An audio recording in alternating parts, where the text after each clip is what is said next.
I'm making a survival game. The first thing I added to the game was a bean. But this bean just kind of falls over, so I gave it a script that detects the player's input and moves it by setting its velocity to the input value multiplied by the speed variable so the bean moves when the player presses WASD. Now you might be thinking, what the f does that mean? I'm basically setting the velocity directly, which moves the player.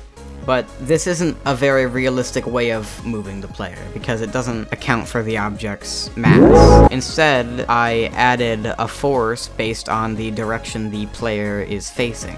But the player was going really fast, so I gave it a counterforce in the script and added drag to the rigid body.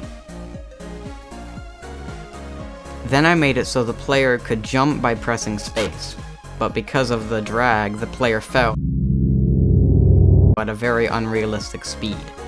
So I applied a downward force if the player's Y position was less than it was last frame. And this worked decently well, except the player could jump even if they were in the air, which that's not how that works. I fixed this by putting a object with a sphere collider by the player's feet to detect if the player was on the ground or not, and if they were, then the player would be able to jump. And afterwards, I added the ability to sprint and crouch by making variables so when the player runs they speed up and crouch they slow down.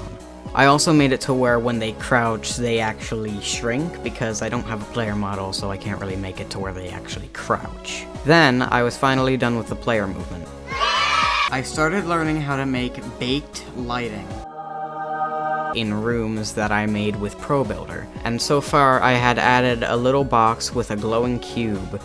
I decided to make flat planes and put them on the walls of the room to make the lighting cooler. My friend Mac said, "Wouldn't it be funny if you put me in the game?" And I was like,